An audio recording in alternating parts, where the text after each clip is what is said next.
All right, so this is a pretty quick and easy warm-up. It's really just making sure that you know the attributes of similar figures.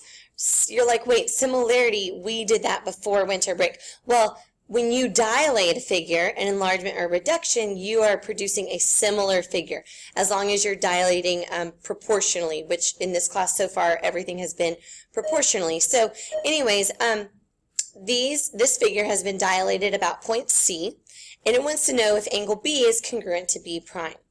And a lot of times your mind tricks you and you're like, oh, the figure got bigger, so the angle's not the same anymore. But actually, when you enlarge or reduce the figure proportionally, the angles do not change. The angles do not change.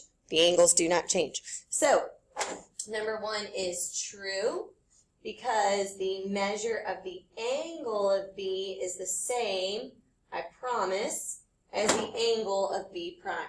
So if you see right there, the side lengths are not the same. The side lengths are not the same, but the angle is.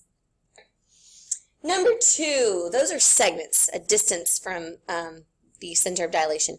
So segment AC is equal to segment A prime, C prime. I know that those are hard to see. I'm looking at the screen and those letters are really tiny. But your common sense is going to tell you right away that this segment is not the same length as this segment right here. So that is totally false. Now, what is true, let me tell you what would be true. AC over A prime C would be equal to, let's say, BC over B prime C. So those lengths are proportional, but they're not obviously not the same length, okay? But they are proportional. The distance from the point to the center of dilation is proportional for those vertices. Last one, we want to make sure we know our symbols. Those triangles are congruent is an absolute false statement. Instead, the word is, of course, that they are similar. Their sides are proportional and their angles are equal. Okay. Let's check our homework answers. This is what your quiz is over today. So check your answers and let me know which ones to work. So we are doing the advanced reflection and rotations homework, and we're starting with number 4. Write the equation of the line of reflection. Remember, we learned 4 different ways to do that yesterday. 4 different ways. But all of the ways begin with connecting T to T prime, S to S prime. You don't need to connect all 3 of them. At least 2 of them will do. So I'm going to connect the vertices at the corresponding points. You're doing this with a ruler only, never by hand like I am, okay? Now our job is to, with whatever tools we want, our job is to draw the perpendicular bisector. Now, since we're on the coordinate plane, I'm going to do it the coordinate way. But remember, you can use a compass and draw the perpendicular bisector. You can find the midpoints and connect them. Lots of different choices. So, what I'm going to do is find the midpoint of T prime. I could use the midpoint formula, but the shorter way is to count the vertical change, the horizontal change, and just divide them both by 2. So I'm going to rise 1, 2, 3, 4, 5, 6, and run 2. Rise 6, run 2. So I'm going to divide both of those by 2. I'm going to rise 3 and run 1. That is the midpoint. I rose 3 and ran 1, half and half. So now I know that the perpendicular bisector has to go through that point. Now I'm going to use slope because it's important to understand the opposite reciprocal perpendicular slope idea. So the slope of T prime,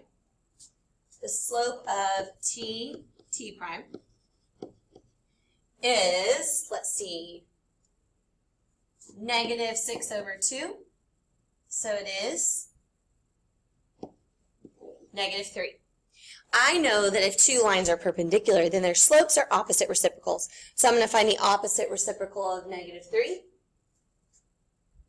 And I now know my slope. It is 1/3.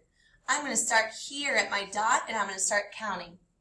So rise 1, go over 1, 2, 3. That's not going to get me to the y-axis, so I'm going to go down 1, 1, 2, 3, down 1, 1, 2, 3, Down 1, 1, 2, 3. You realize that if you have a ruler, you only need to construct 2 points, then just connect them. 2 points define a line. You did not need to do the slope as many times as I did. All right, so my goal was just to keep going until I hit the y-axis. I did. I hit the y-axis, and where did I hit it? At -2. Y equals, sorry, it's already there. Y equals 1/3 x minus 2. Okay? I'm not going to do number 5 because I would literally go through those same steps and say those same things, so I'm not going to do number 5. Number 7 is asking you to reflect this over a line that's not the x-axis, that's not the y-axis. So the way that you're going to begin this is by graphing the line. Y equals 2. Graph the line. Now you're going to take each coordinate, and you know that W and W prime need to be equidistant from the line of reflection. Equidistant. So if W prime is 2 above, if I zoom in, I wonder if that line will zoom in with it. No, it won't. Okay. Oh, goodness. Here we go.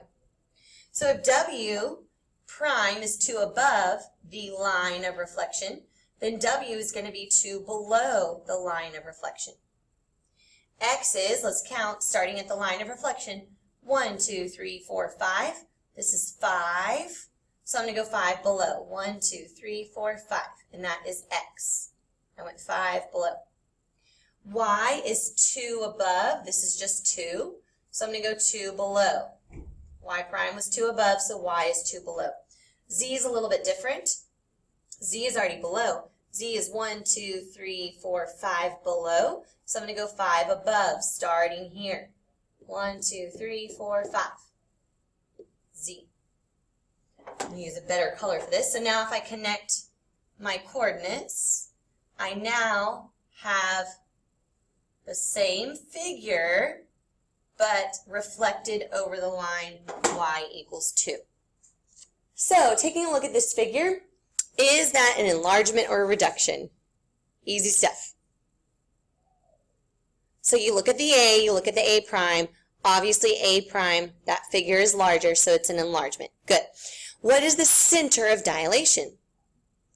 We know to find the center of dilation, we connect A to A prime, B to B prime, C to C prime, and where they all converge, where they are concurrent, that is the center of dilation. So it's D, and in this picture it's -12, 7. Okay, now it wants to know the scale factor. So I want you to know some different ways we could find the scale factor, okay?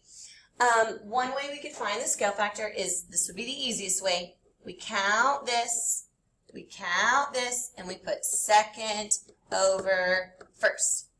So this would be 1, 2, 3, 4, 5, 6. And this would be 1, 2, 3. So our scale factor means that that shape is twice as big.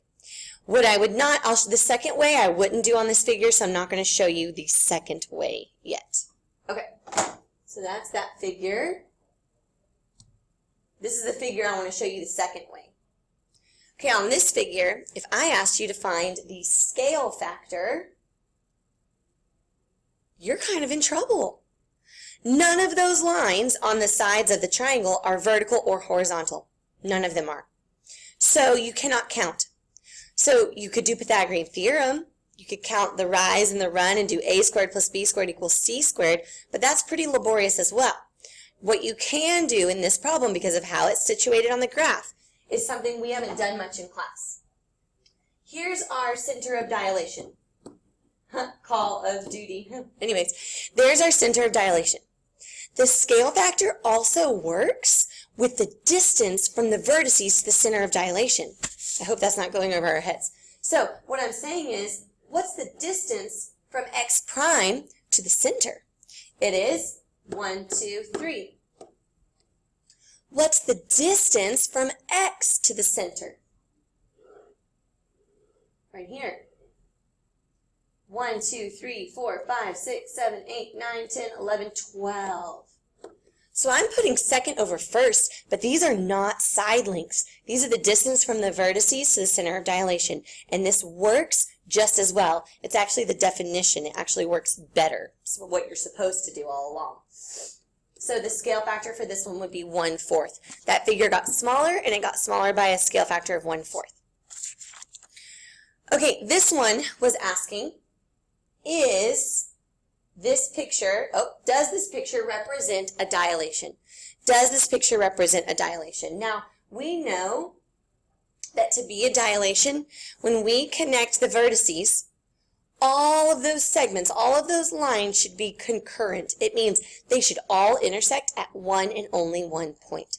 So although that rectangle looks like an enlargement, it's not proportional, because take a look at down here. This is a mess. It's a spider web of lines. They do not all meet at one point. So now I know this is false. This is not a true proportional dilation. All right, you may begin your quiz.